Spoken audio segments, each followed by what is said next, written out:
Welcome back.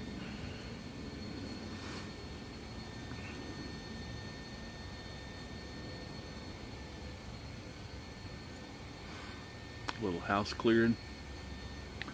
Smoking my Graybo Grand Duke with some Orlick Dark Strong Kentucky. Alright. Welcome back to Chapter 4, in which Doris gets her oats. If anybody can pull that reference, good on you.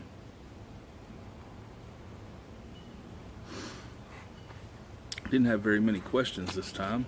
Only 2 people, but I think I got 5 questions out of those 2 people, so I maximized the bang for the buck there. Thanks, guys. And I didn't want to leave you guys hanging thinking I'd forgotten about you, so here we go. Todd Blessing. If you haven't found Todd yet, you should. Ask a very deep, philosophical question.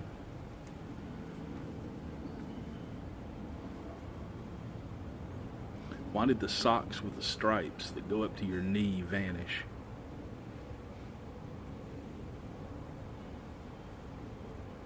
Well, there's the obvious answer, because all socks vanish, or at least half of them. It's inevitable. Then there's the practical answer.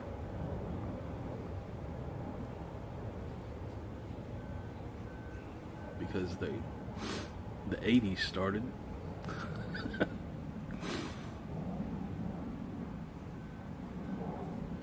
Three's Company went to syndication, and everything went to hell for the sock industry.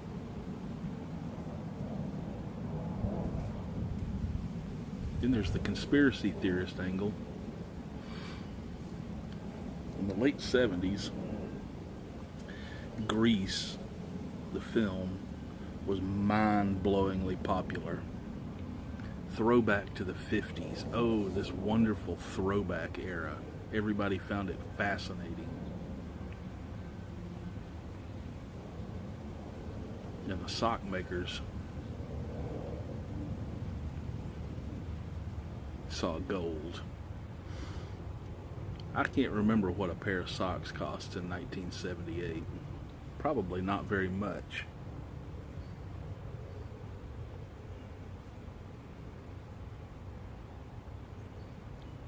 Let's say $1. I don't know.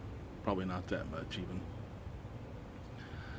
So, what if we stop making these really popular socks?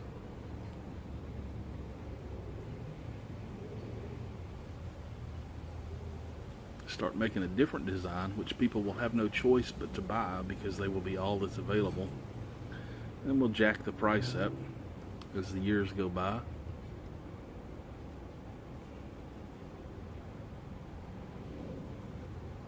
Fast forward to the 2000s, 2010s.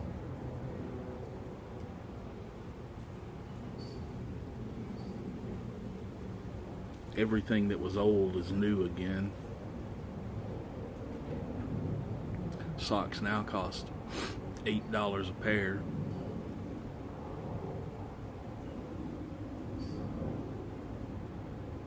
And then they reintroduced the long socks with stripes on them.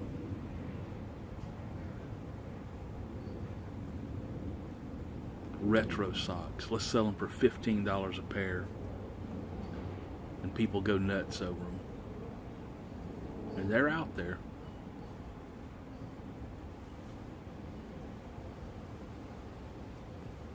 So that's what I got for that one. It was a conspiracy.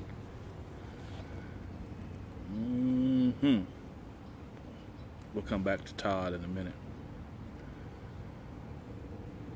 Francis Barnett asked an interesting question.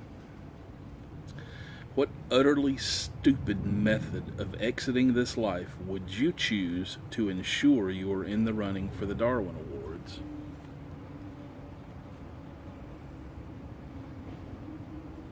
I'm not sure I would choose a method for exiting this life to begin with, but I understand the spirit of your question.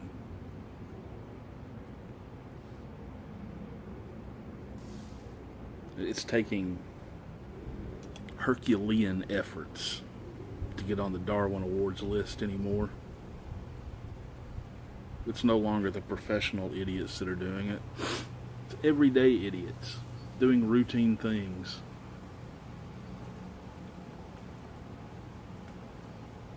It takes a special effort to make that list these days.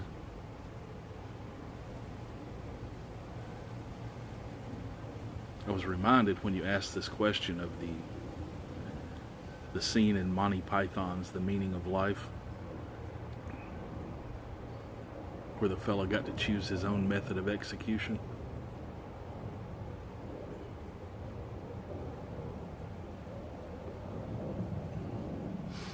If you haven't seen that,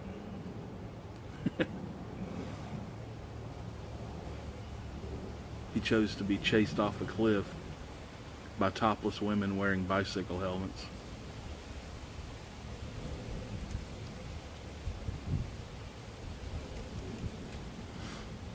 Made for good cinema.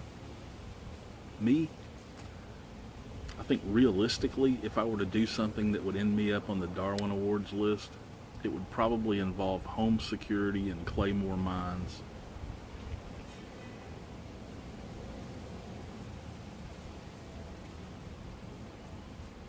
I don't know in what manner that would happen, but that's probably the most likely candidate. Either that or taking a shower, which is a potential threat every time I do it.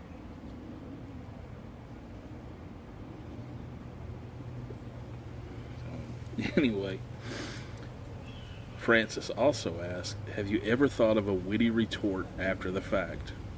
L'esprit de l'escalier. The spirit of the stairs, the wit of the stairs, stairwell wit.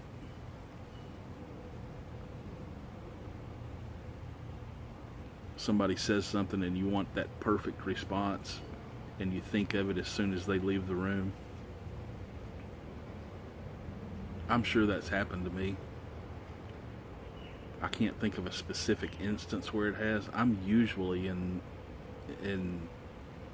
social situations, I'm usually very quick-witted. I've been called witty on more than one occasion. I wield sarcasm like a surgeon with a machete in the operating room sometimes, most of the time.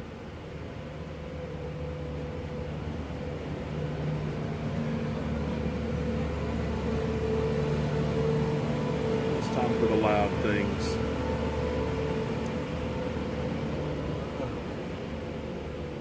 What it was. Sounds like somebody driving a 30,000 ton air conditioner down the street.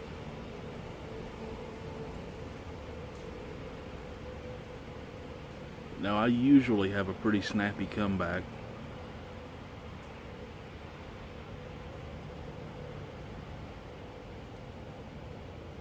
But yeah, it's happened. I'm also, in addition to being pretty snappy like that, I'm also pretty quiet and introverted. So sometimes I don't lash out with it, and I have to reset up the comeback sometimes because, you know, 3 or 4 other people will have chimed in with something less amusing.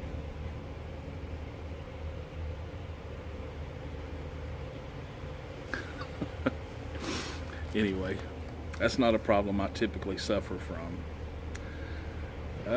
Then back to Todd Blessing for his question.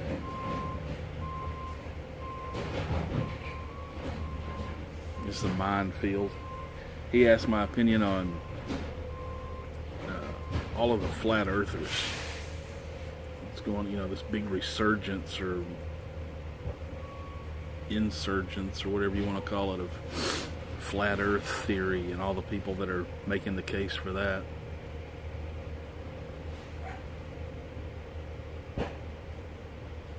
Well, we live in an era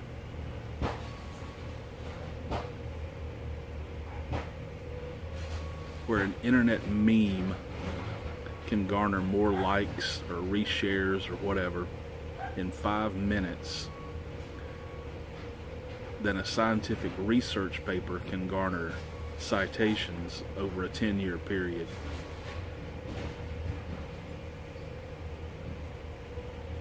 That's just where we're at as a society.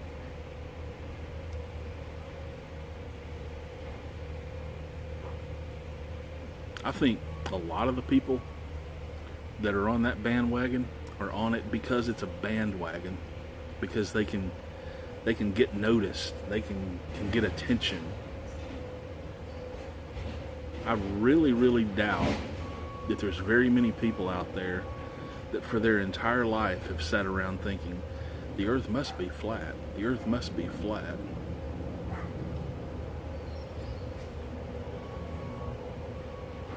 The only time people really have thought about the issue is when someone asserts the opposite thing and they see an opportunity to argue about it.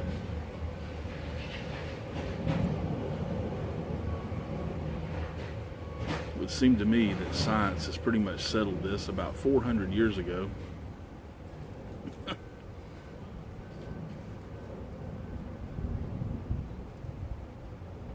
But the internet came along. Memes became a thing.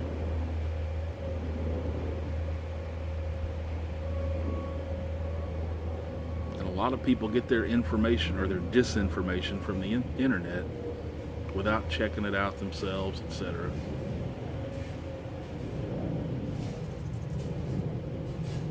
I think this is a very interesting case of that phenomenon.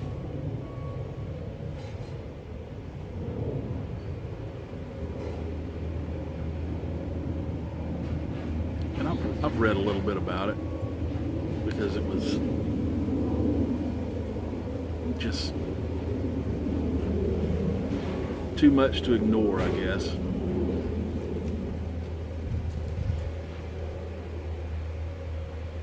It seems to me that any point that is made for flat Earth is easily refutable, and any refutation they make of the round Earth is typically, it's fake. Well, we have photographs, they're fake. We had moon missions, they were fake. What about this photo? It's photoshopped. What about gravity? It's fake.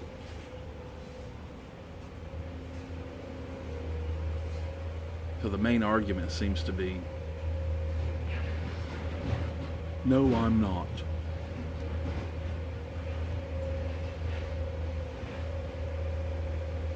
There doesn't seem to be any real weight to it at all, if you ask me.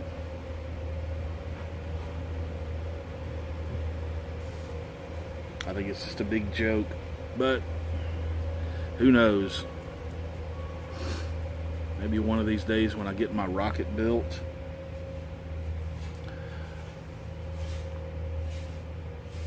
I'll fly out there and learn something different. And then I'll have to come back and make a recant video.